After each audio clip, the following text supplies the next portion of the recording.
Good evening. Today was probably one of the most important days in the financial calendar, that is the union budget. So I thought I would give a quick update on my views on the budget. So overall, let me start off by saying that I think this was a very good effort at balancing a budget by Nirmala Madam, and hence I would rate the budget at 8 out of 10. Now, why not 9 or why not 6 or 7? You will get to know as I speak. But primarily, the reason I am overall happy with the budget is the fact that the finance minister has chosen to address the most critical component of our growth slowdown, which is the consumption spending in the economy, right? And as you are aware by now, right, there's been a substantial tax cut given up to 12 lakhs. You will be tax free in the new tax regime, and everybody from above that will save some amount of tax, but the sweet spot is between 12 lakh income and 50 lakh income, where there is some 2.5 to 3% of savings in terms of your overall tax. So I think this, which involves a foregoing of revenue by the government if they had not made the change of almost 1 lakh crores, right? So this money, which is actually a giveaway by the government to the economy, to the people in the middle class, hopefully will go into consumption and maybe some into savings, right? So the part that goes into consumption will help restore the growth. Now, why has consumption not grown? It's important to go back a bit before we get into the budget math. Consumption has not grown because the vast middle class, actually, whatever increase in their salaries or their incomes they saw post COVID, a lot of it was taken away by inflation. So I think that, and the fact that we have reasonably maintained high interest rates, means the general EMI burden has also been high. The second aspect is that even this increase in income, while India's per capita income has gone up from $2,300, $2,200 around COVID time to almost $2,800 now, most of that increase has come at the $4,000 and above rich people. The lower middle class and the poor, the mass janta, they have not got that much of an increase because the rich poor divide. It's not that the poor have become poor. Yes, lots of people have come above the poverty line, but the fact is that their consumer surplus has got constrained, right? So that's the way the economy has recovered. You know about this from the K-shaped consumption recovery, but it's actually a K-shaped income split which has led to the K-shaped consumption recovery. And to some extent, in the savings side also, you're saying that people who are earning more are putting more in terms of stock market investments, and more in insurance, and more in the SIP book. So that clearly shows the separation. And what this budget is trying to do, because the 12 lakh bracket where they've made it tax free, 85% of the taxable persons in the country fall in that bracket. So this also means that the government machinery gets a huge relief, because zero tax people, they don't have to really worry too much. So the number of tax processing and all of the burden comes down on the government also, right? So how has this been possible, right? You have to look at the maths now. As I said, they've given away 100,000 crores. So overall in the math of the budget, right, this clearly means that the revenue capex mix has changed, because the income has come down, so they have to bring down the revenue on the capex. So let's talk about the capex. Now, as you know, this Modi government, ever since they came to power, has been consistently focused on spending on capex and capex and capex. But what has been the net result of that is that, despite the fact that our infrastructure has developed a lot, we have lots of roads, ports, airports, the fact is that that is not percolated down to the mass. And that's why in the last general election, the BJP-led government did not get as much of the vote share or the seat share that it expected. So this was a big shock to them. And to understand that, they had to understand that why the people are not feeling the effects of the growth. As I mentioned earlier, the inflation was hurting and taking away, and the polarization between the rich and the poor. So in the Karnataka elections, if you remember, the opposition parties gave a lot of freebie promises and they won the state elections. So that gave a big, or I would say jhatka, to use a Hindi word, to the BJP government. And since then, if you see, right, in Madhya Pradesh, they had some Ladli Behna scheme. Then in Haryana, they introduced something similar. In the case of Maharashtra, clearly there was another ladies' welfare scheme. So the government realized, and they won those elections handsomely. So they realized that there has to be a balance between the development side and the populism side, right? So I think that realization is what has come through in this budget, and they've realized that not only that the consumer surplus has to increase, which this 100,000 crores of giveaway will go straight into people's pockets from savings and income tax, but the sentiment also has to change. And that's why if you see, they made a very dramatic announcement from 7 lakhs to 12 lakhs. If they had just increased 7 to 8, it would have been something marginal. But 7 to 12, 5 over 7 is something like 70% increase in that limit. So this is something that people will feel happy, right? And peripherally, they've done a lot of other things to help people. For example, for senior citizens, they've made it from 50,000 to 1 lakh, all the interest income they earn. So that's a huge saving. So that means that to that extent, they will save taxes. So a lot of these simple things they've done to help. Now, coming to the budget maths then, if they're giving up this 100,000 crores, then where is the impact on the fiscal deficit, right? So what have they done? If you go and study the math, and now I'll give you a bit of detail, right? They have grown the nominal GDP. It was 324 lakh crore for this year, revised estimates, to by 10%, 10.1% to 357 lakh crore for next year. So that's a 35 lakh crore increase in the nominal GDP. Now you'll say first, is that projection correct? So if you see a 10.1% increase, last year we grew at 9.7% nominal GDP, the year before grew at 9.6. So broadly it is in the same ballpark. So it's not an over-ambitious growth number they have taken into account. That's number one. Number two is the fact on then what happens to capex and to revenue. So last year they had projected 11.1 lakh crore in the budget. Clearly the revised estimate shows that they are not going to achieve it.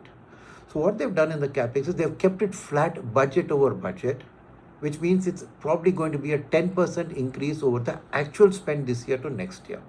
So budget over budget, the capex is flat, right? Second is on the revenue expenditure side, they've only increased the revenue expenditure by 7%. So can you see the math now? The overall GDP is going by 10%. Capex is going to grow actual numbers by 10%, which means the same as nominal GDP, but the revenue is going to go only by 7%. So that gap of 3%, because revenue accounts for 78% of the expenditure, only 22% is capex. So in the larger 78% of the expenditure, they are growing only by 7%. So which means they are cutting down on their expenditure, and there is one fixed expenditure, that is interest on the government borrowing already taken. So that is growing at 12%. So you can imagine that there is no control because these are borrowings already taken. So 12%, and that's almost 25% of the thing. So despite that growing, the overall revenue expenditure growing itself. So clearly they are cutting down on a lot of the revenue expenditure to create the room, right? For what? To maintain the fiscal deficit. Because of this slower growth of revenue expenditure and the inline growth of capex, overall expenditure growth is under control, and income tax wise, for 2 years in a row, personal income tax grew at 20% plus. Next year, they're projecting this income tax growth will only at 14.4%. So that's the cost of the giveaway. Second aspect is this year, it is 24-25, corporate tax did not grow that much, only 7.5%. Year before it grew at 10%, the year before at 10%. So they are saying that next year it will come back to a 10.5% growth. So this combination makes some room for them to adjust.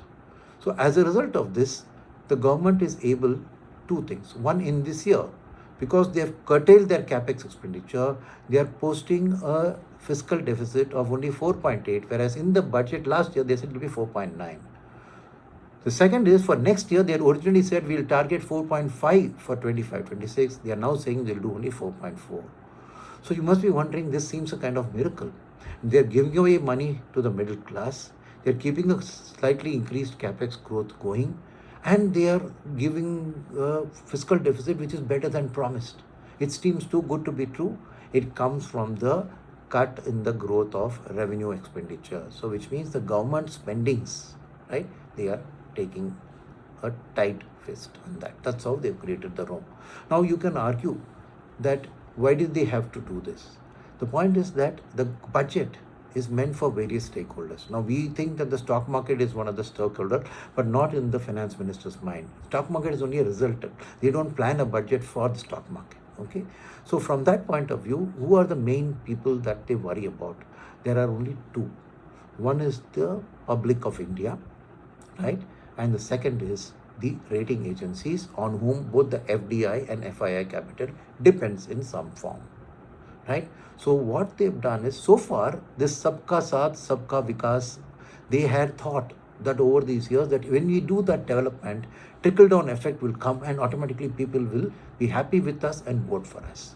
But that has turned out to be not that true. Hence, they have decided to shift to a little bit of populism by cutting taxes to appeal. And this cutting taxes is the urban. So if you're aware of the consumption story, last year was a good monsoon, so rural consumption was picking up. It is urban which slowed down for the reasons that I mentioned. So this tax cut is directly going to impact that urban consumer who is hesitating to consume by giving money. So they are addressing that part, and the fiscal deficit is for the rating agencies, because India needs foreign capital, whether it's an FDI or an FII flows. For that capital, they cannot afford to have a rating downgrade. In fact, we are trying to get a rating upgrade consistently, not yet succeeded. So this glide path that they are maintaining is something that they hope to convince the rating agencies one day that please upgrade me, in which case you will get a lot more foreign capital coming in. So maintaining this fiscal path was very important, and maintaining this. So in a way, I think Nirmala Madam has done a very good job, in effect pulling a rabbit out of the hat. They've catered to both the parties they want to cater to by cutting that. Now the point you're asking is then is, if they're cutting this, then what happens to the borrowings of the government, right? You can be surprised to know that the borrowings is also stable. Now overall state plus center borrowings is around 83 to 82%, stable last year or this year. The center's borrowing, it's also come down to from 56% to 55%. In fact, now the government has announced that by 2031, this government borrowing will be down from its 55% levels to 50%. So government clearly wants to be borrowing less and depend more on income. So that in summary is this. One final point I will tell you is this tax cut. Why couldn't have been done last year, year before last year, or whatever, right? Like I said, the elections taught them a lesson. But second aspect you have to remember is that income tax, personal income tax, is a largely urban salaried class phenomenon. Large part of India, in the rural India, large part of people who are already below the 7 lakhs are not paying taxes. So as far as the government is concerned, right, this was possible now because of two or three major developments which has happened over the last 10 years, which is Jan Dhan Yojana, which has made everybody open a bank account. Second is the UPI, by which every transaction gets recorded. And based on the UPI, the GST agencies have been able to go and track down the income from the annual information summary AIS, and hence almost every Indian today is paying taxes by way of GST. So if you see here, against a 10.1% growth of nominal GDP, GST last year grew at 10.9 against 9.7. For their positions, they've again taken 10.9. So the room that the indirect tax in the form of GST, because everything that you do is paying GST, has given them that room. So really very smart management of the budget from that perspective, right? So like I said, I think it's a very good budget because they've kept both the important stakeholders in a happy sense. And naturally, from an election perspective, they made, I think, 3 or 4 or 5 announcements related to Bihar, because Bihar is going to elections later in this year. So clearly, the government's eye on the electorate, the urban electorate and the Bihar electorate, all of that is visible. But they have managed to pull it off without putting India at risk from a fiscal deficit perspective. Yes. What suffers? Yes, they could have grown the capex by another 10-15% from 11 lakh crore to 13-14 lakh crore, which is what the market was expecting, right?